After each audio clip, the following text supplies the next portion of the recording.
Hands up, baby, hands up. Give me your heart, give me your heart, give me hands up, baby, hands up. Give me your heart, give me your heart, give me your love.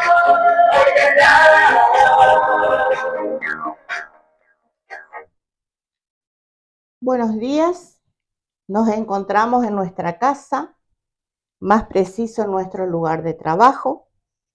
Queremos compartir con la audiencia nuestras prácticas como operadores del sistema penal. Mendrugo Producciones. Voy a explicar qué significa Mendrugo Producciones. La palabra mendrugo tiene varias acepciones en el diccionario, pero nosotros vamos a tomar dos de ellas. Mendrugo es un pedazo de pan duro, por un lado. Por el otro, podemos decir que es un hombre rudo, tonto, zoquete. ¿Qué es un zoquete? Una persona que es torpe y de tardío entendimiento, que le cuesta razonar. Ahora bien, Sí, mendrugo. perdón, tenemos una doble carga semántica. Sí, exacto. Un solo término, un solo significante, una sola palabra que tiene doble carga semántica. Exacto. Un mendrugo es un pedazo de pan sobrante o duro. Se trata de un trozo descartado que no se consumió ni se consume con el resto del producto. Mendrugo Producciones sugiere una producción artística o creativa, que es humilde, quizás con un enfoque en lo sencillo, lo artesanal y lo no pretencioso. La palabra mendrugo normalmente se refiere, como dije antes, a un trozo de pan duro y en sentido figurado puede aludir a algo de poca calidad, tosco o de poco valor. Sin embargo, también puede interpretarse como algo auténtico, hecho con pocos recursos, pero con mucho corazón.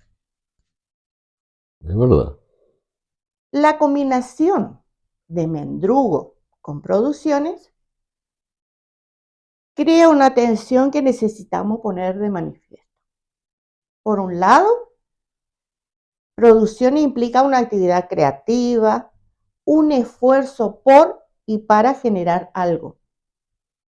Y por otro lado, mendrugo es indicativo de falta de recursos, de sofisticación, de cantidad y de calidad. Esta tensión que emerge como contradicción, Aparente. solo aparente, pues nuestra realidad neutraliza esa aparente rivalidad.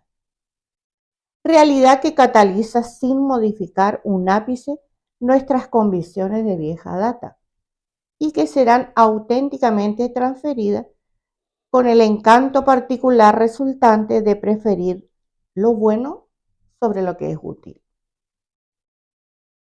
Mendrugo Producciones es un proyecto hecho en casa y para peor por abogados.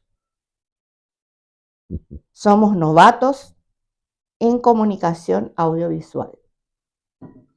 Él es Silvio, yo soy Gladys. En posición independiente de partidismos políticos, clases sociales, razas o religiones, que buscan enfocarse en la coexistencia humana, por encima de todo crecimiento económico y consumista, en la medida que falsamente se cree que son maneras de alcanzar la felicidad. Mendrugo Producciones evoca una imagen de algo hecho con materiales precarios, pero con fundamentos empíricos y científicos, y siempre mixturando nuestro lenguaje con toques de ironías. Estamos contentos porque somos afortunados. Nada en la vida nos fue fácil. Ahora, Silvio, la gente se pregunta por qué por estos días se cometen tantos delitos, en especial los delitos de la calle, arrebatos, escruche, entre otros tantos, pero especialmente las víctimas son personas de la tercera, de la cuarta edad, niños, adolescentes. Me gustaría saber cuál es tu lectura, Silvio, de todo esto. ¿Qué tanto miedo causa a nuestros vecinos? Una pregunta interesante. Una pregunta interesante y podemos ensayar algunas cosas que hacen a un intento, aunque resulte fallido, de explicar acabadamente nuestra mirada.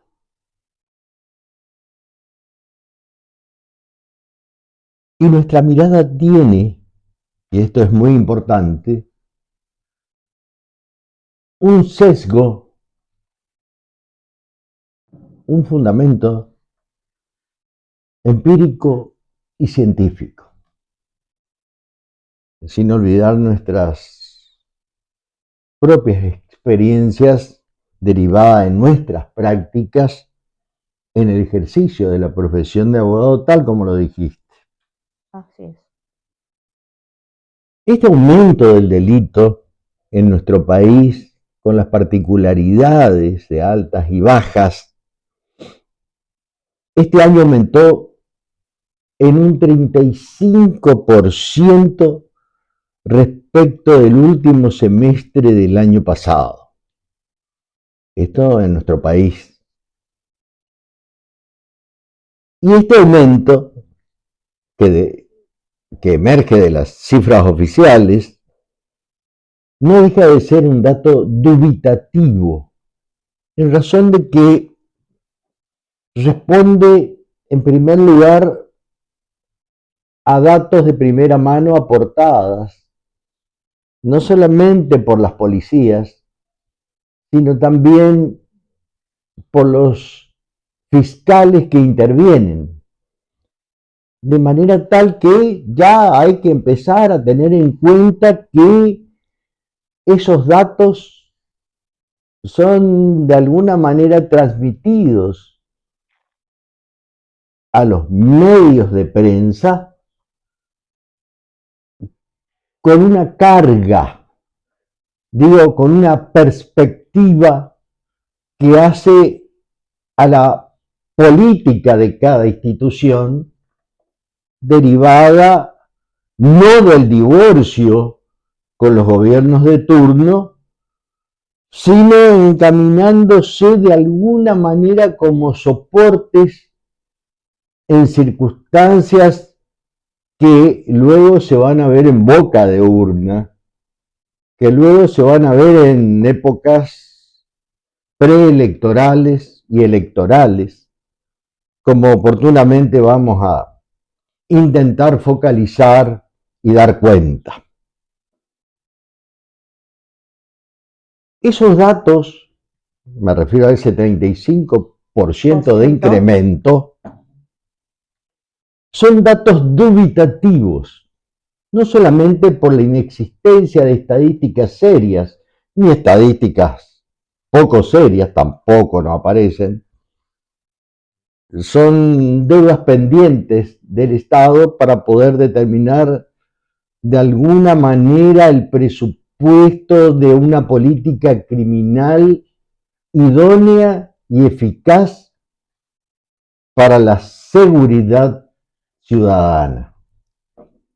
¿Y por qué digo esto? Digo esto porque tampoco existen ni poco serias ni serias, insisto, en nuestro país, menos en nuestra provincia, datos que reporten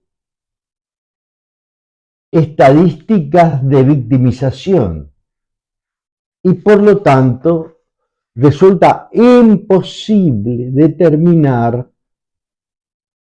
la llamada cifra negra de la criminalidad, que no es otra cosa que aquellos delitos que no fueron ventilados, denunciados, ni en las agencias del control social formal, ni en la prensa, como mucho menos. Es decir, que ese dark numbers, le llaman los anglosajones, esa cifra negra de criminalidad, no puede de alguna manera aportarnos un dato trascendental para la determinación de la comisión, del acometimiento de la criminalidad en el territorio, en ningún territorio. Siempre, repito, la cifra va a ser dubitativa. Sí. Ahora bien, Pero Silvio, ¿cuáles son las causas del aumento de la criminalidad? Es una pregunta no solamente difícil de responder, sino es una verdadera aventura la respuesta que podemos dar. Sin embargo, en tren de ensayar cuáles son los presupuestos de esas causas, tengo un borrador a la vista que nos dice que la década del 80 del siglo pasado se viene sosteniendo que el delito no es consecuencia de los niveles de pobreza absoluta ni del desempleo. Eso. Repito, el delito no es consecuencia de la pobreza ni del desempleo, sino de una percepción de desigualdad injustificada por parte de la sociedad, de quedar de alguna manera nuestros ciudadanos, especialmente nuestra mocedad, excluidos de las oportunidades y recompensas que la sociedad de mercado nos tiene prometidas. Obviamente, con el resultante falso. Y acá se incluye el prestigio y el estatus individual degradados, y que a la inversa se define por las autoridades del control social y económico como exitosas para todos los habitantes y que aparecen en forma igualitaria, es decir, que tenemos un plus de mentiras. Y este camino al éxito, podríamos decir que está abierto para todos. Claro, este camino al éxito, claro, como podemos decir, ¿no es cierto?, de la mano de Merton, por ejemplo, o de la mano de los realistas de la criminología crítica, este camino al éxito, a la riqueza, y por qué no decirlo, recordando nuevamente a Merton, que el camino a la casa de gobierno está abierto para todos, no ha ocurrido. No ocurrió. Y como esto no ocurrió, la frustración y el fracaso, lógicamente, aumentó en forma ni siquiera alcanza a decir que el aumento fue geométrico. Basta recordar que las 10 personas más ricas del mundo Sí. tenían hace pocos años en su poder 2.700 billones de dólares. ¿Qué cifra, no? ¿Qué cifra? 10 personas. Es decir, que 10 personas tenían toda la economía activa, por ejemplo, de Francia. Oh, De Francia. Y también podemos afirmar, en relación a que, y esto es muy importante, para destruir el mito de la marea creciente que eleva a todos los barcos, el mito falso, obviamente, de que este goteo solamente coagula a nivel de los ricos. Los ricos son más ricos, los pobres más pobres, y en realidad la riqueza de los ricos no beneficia a todos, no beneficia a todos. Ocurre a la inversa, eso. los pobres son más pobres. Pero quisiera no desviarme de la cuestión central que hace a la pregunta que me hiciste. Sí, de los delitos. Claro, es decir que toda esta concausa está animada, está nutrida con la cultura del crecimiento económico.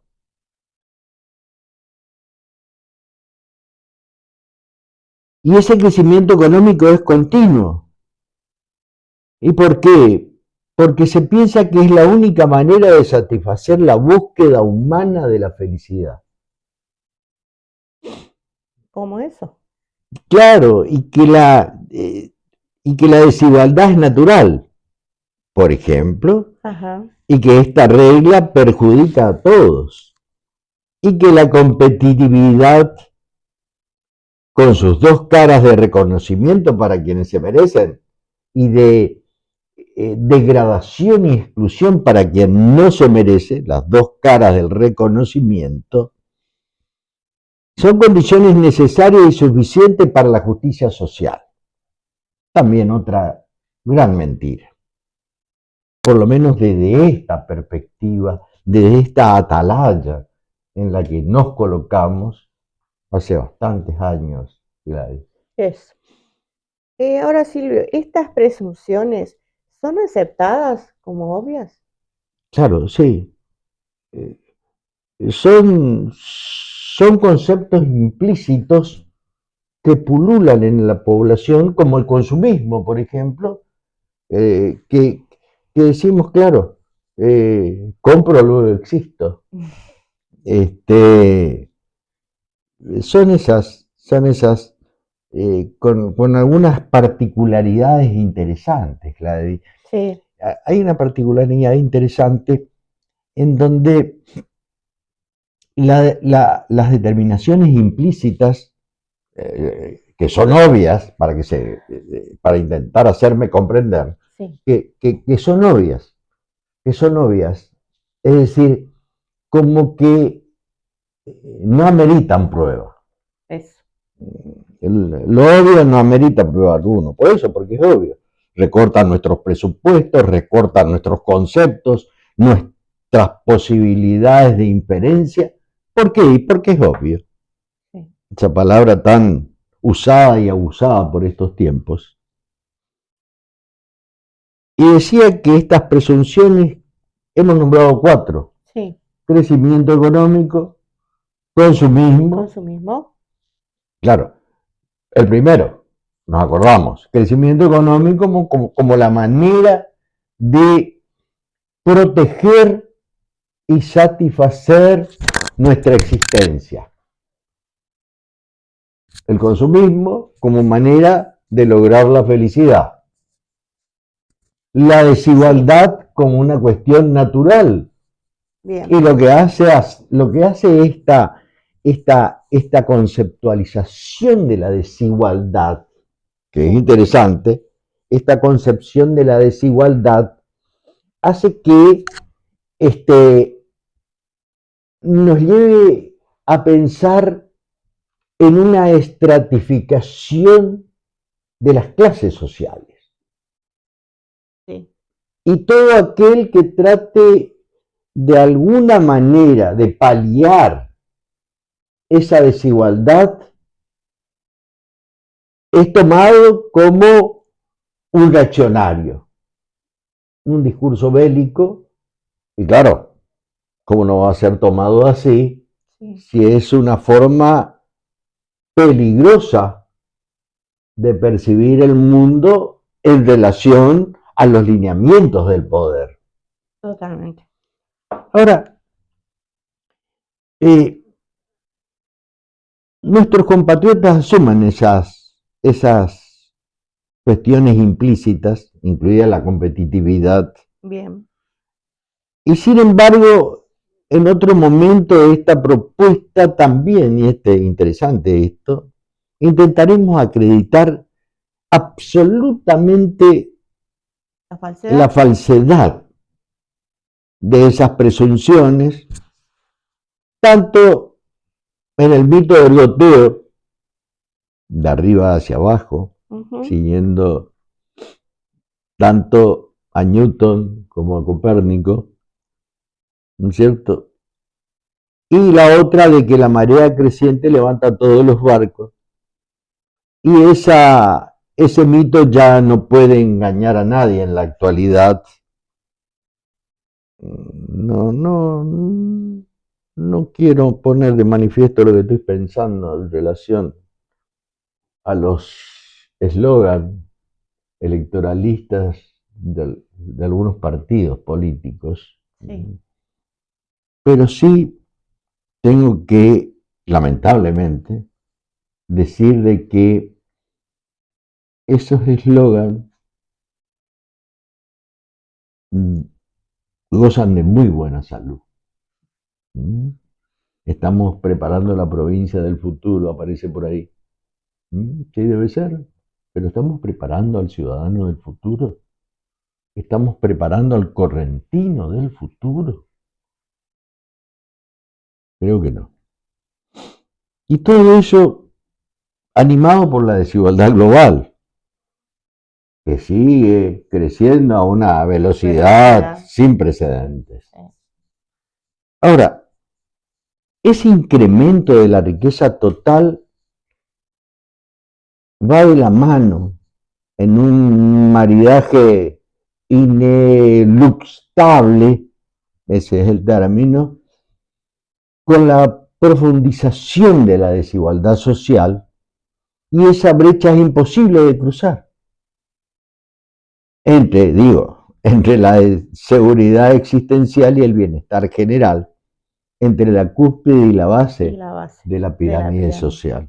Claro. Ese crecimiento económico señala obscenamente la opulencia de unos pocos, a la vez que una caída abrupta en el nivel de vida y la autoestima de la mayoría de la población.